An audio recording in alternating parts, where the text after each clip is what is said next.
Hello again, folks on YouTube. Welcome to another Age of Wonders 3 multiplayer Let's Play. I'm here with Joe.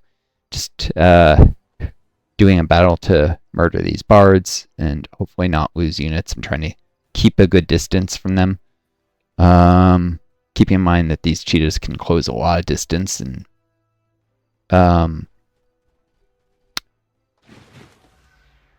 pounce. Actually, these guys have crossbows, so I probably should consider keeping these behind cover. That might have not been the smartest move. This is a clear line of sight if one of them comes over here. Too late now. Spilt milk and all that.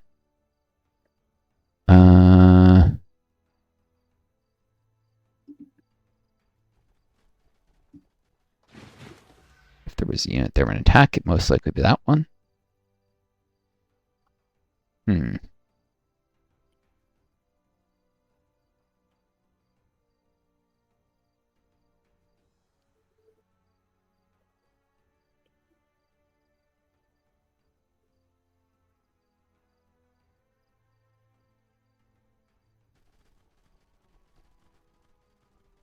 Shredders don't suffer line of sight penalties, but they do suffer range.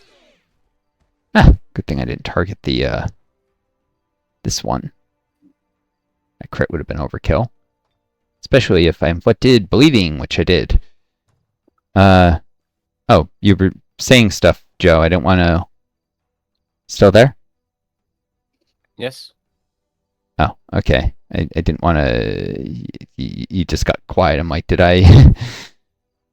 You're asking about the Macedonia run, and then you got quiet. I'm like... Yeah.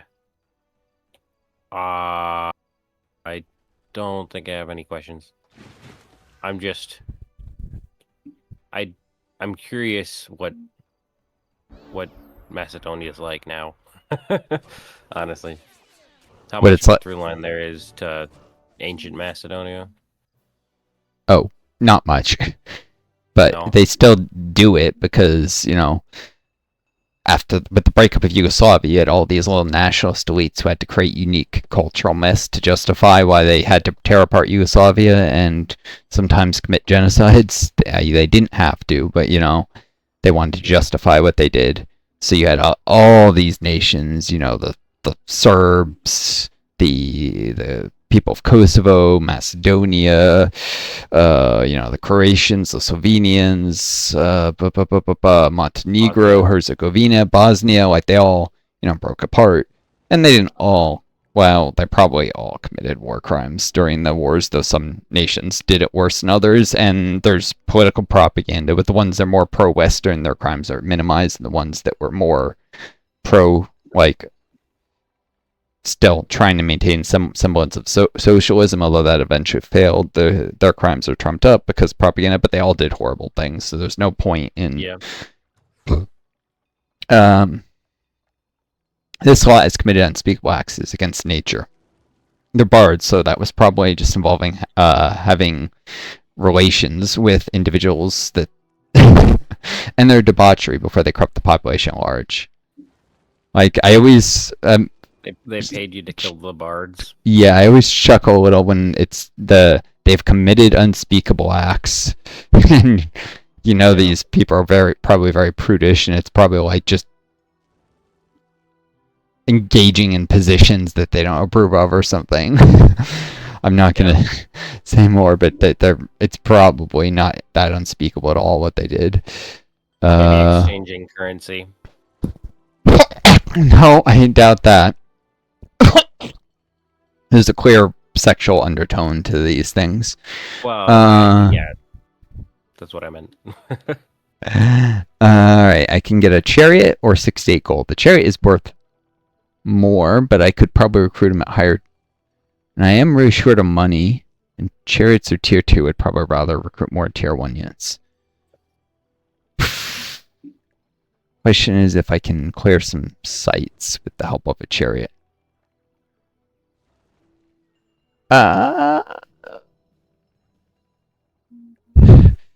Probably could, but I have construction queues that are idle. I'll just sell it for gold. I have all the units I need. That Berserker did take a few hits. They all decided to attack him in melee rather than just honorably lose. I don't know. 41 health? Oh, he's still got more than the cheetahs. I might bring him into that fight. Yeah, I got all these cities, many of them idle, not building anything. Throne of Sulthor, Anglemore, my capital. Oof, I need another settler, and soon.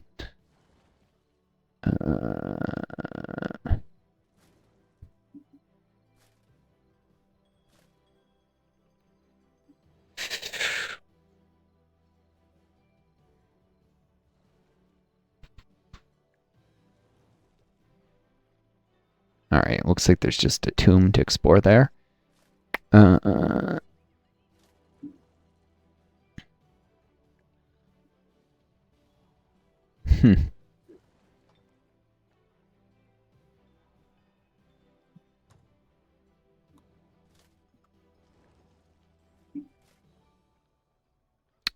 I might wait to enter those runes till a future turn when Berserker's a little more healed up. Berserkers make great frontline units. Really good.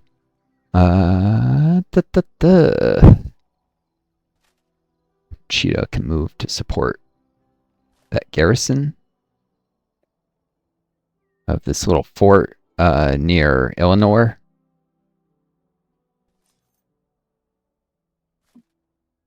Huh. What's the... Eleanor is a village that's almost a town. How much is it growing per turn, Joe? Oh.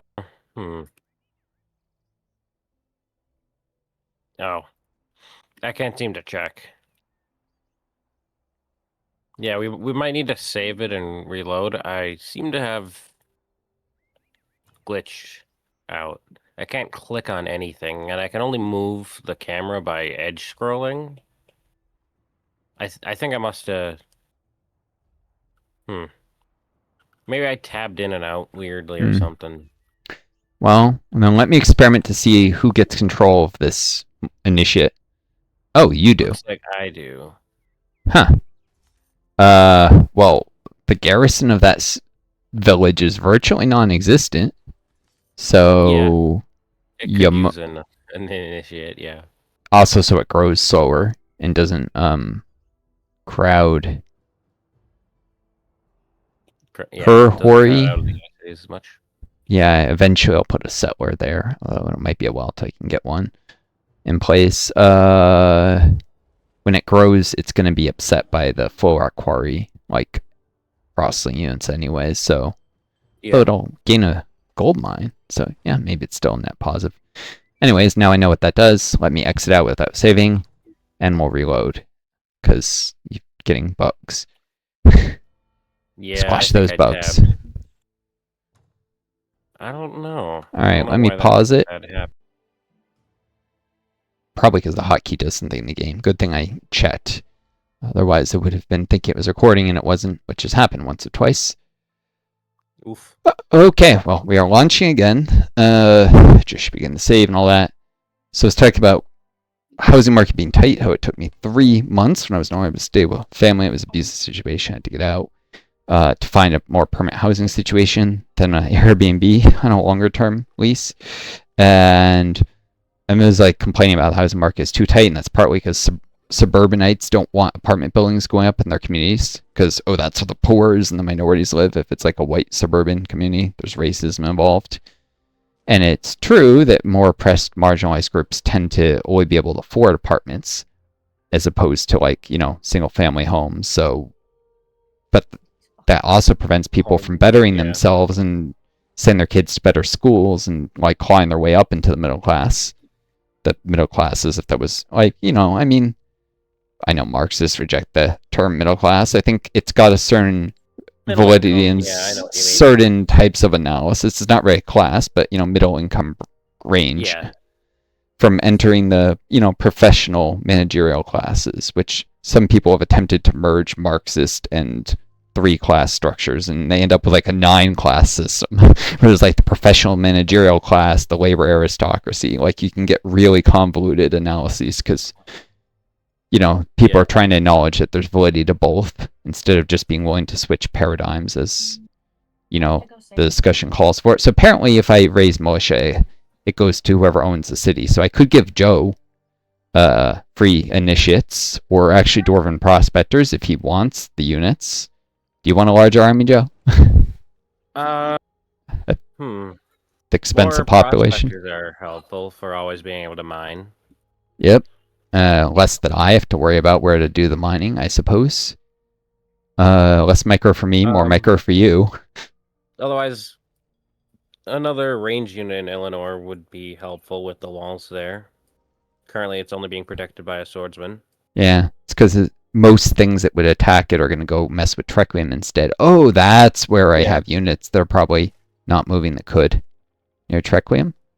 It's just this one Sun Guards that someone's in the city center.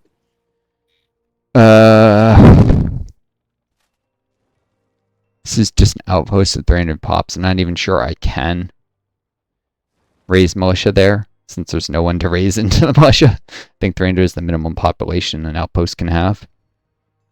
Maybe it's 200 still. Sorry, yeah, Trequium kind of guards Eleanor against most things, though there was that stuff that was coming out of the Blight before.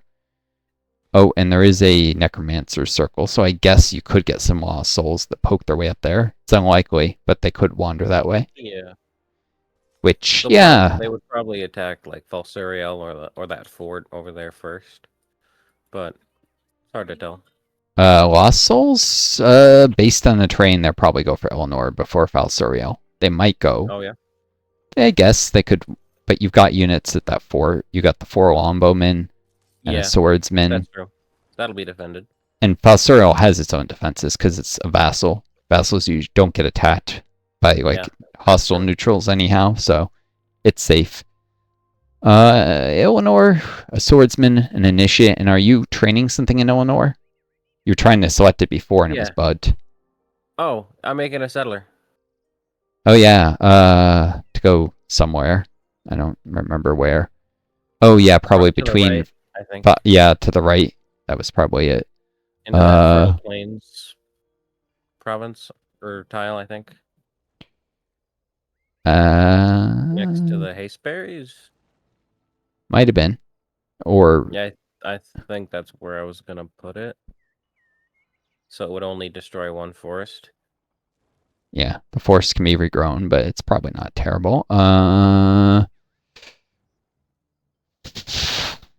Less likely to eventually crowd Avranos. Though, wasn't there 1, 2, 3, 4? Boom. 1, 2, 3. That would crowd if you're going to put a city north of Falsuriel. Oh. Instead of wanting to do it on the swampland.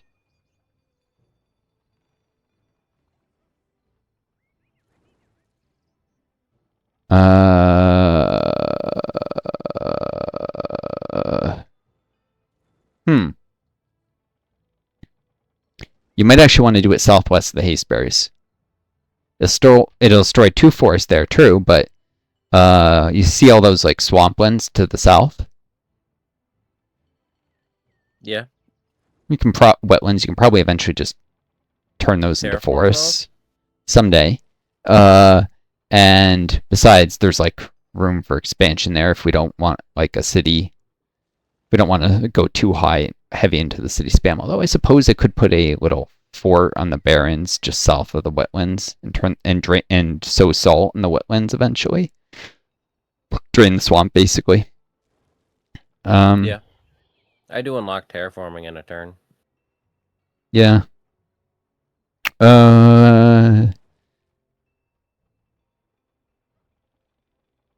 Actually, you could do that, and I could still put that fort on the barrens eventually. But yeah, this will allow you to snap up some of the mountain tiles before they go to other things. Maybe actually you want to swap up mountains so your capital doesn't store own. Yeah, the only thing is putting a settler north of Falsorio. If you put it on a wetlands, there's no way to turn the wetlands back into fertile plains. And if you put it on the eastern fertile plains, because you won't be able to do the western with one on that other fertile, then it'll block doing something like on the crossroads to the east. So what I would recommend is southwest of the Hasteberries, actually, or northwest of them, maybe.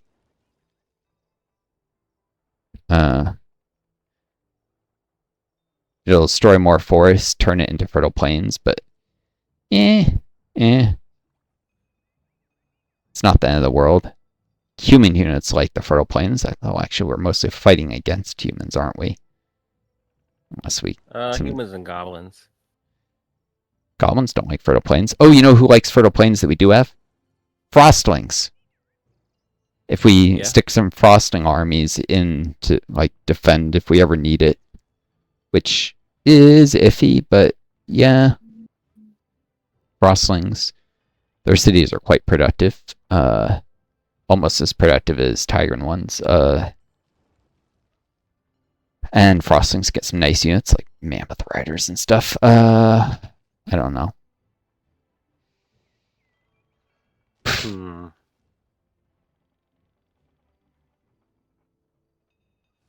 Either way, yeah, you're gonna block one tile. 1, 2, 3.